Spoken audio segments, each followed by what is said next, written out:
Voilà, Msansal, bonjour. Bonjour. Et bienvenue à la librairie Dialogue. Vous venez aujourd'hui nous présenter 2084, La fin du monde, un roman paru aux éditions Gallimard en août dernier et qui a reçu le grand prix du roman de l'Académie française. Alors il s'agit d'une contre-utopie, mi-fable, mi-conte, qui nous dépeint un pays imaginaire, l'Abystan, qui au terme d'une définitive guerre sainte aurait vaincu l'ancien monde en 2084 et mis en place une véritable dictature religieuse. Alors avec ce livre, vous créez donc un monde de toutes pièces. Comment est-il né sous votre plume et comment, en tant qu'écrivain, vit-on ce rôle de démiurge, de créateur d'un univers? Ce roman est né d'une observation, d'abord. L'observation de ce qui se passe dans beaucoup de pays arabes, à la suite des printemps arabes notamment, où on a vu l'émergence d'un islamisme conquérant qui s'est installé et qui a commencé peu à peu à mettre en œuvre un système, on va dire, totalitaire. Et puis on a vu arriver Daesh, donc vraiment une dictature violente qui s'installe et qui développe une stratégie mondiale. Donc j'avais tous les éléments pour me poser la question, si les choses perduraient ou allaient dans cette direction, où serions-nous dans une cinquantaine d'années?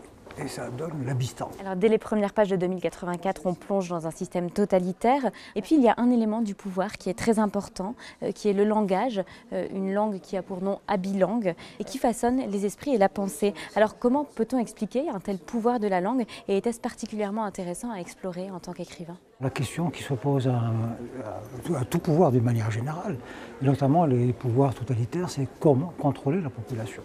Évidemment, le premier contrôle, c'est un contrôle policier.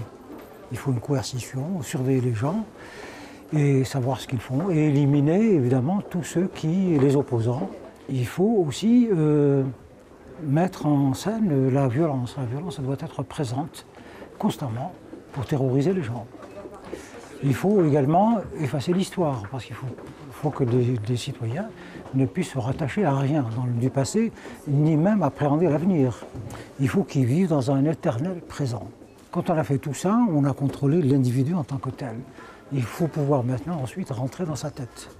Et donc travailler la langue, lui enlever la langue qui est l'instrument de la compréhension du monde. 2084 fait bien sûr référence par son titre et son contenu au célèbre livre de George Orwell, 1984.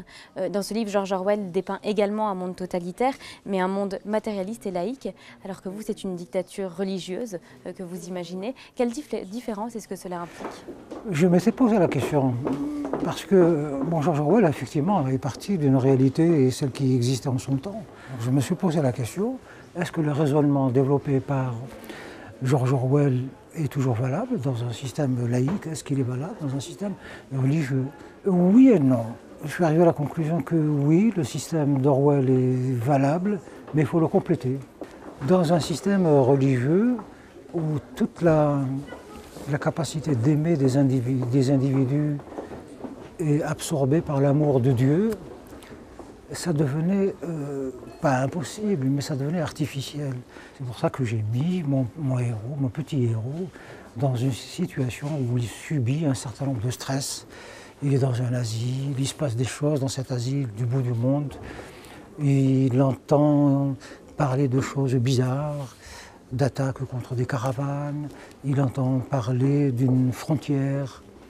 Et voilà, tout ça, c'est des choses totalement inconnues dans son univers et qui amorce la pompe à question. Voilà.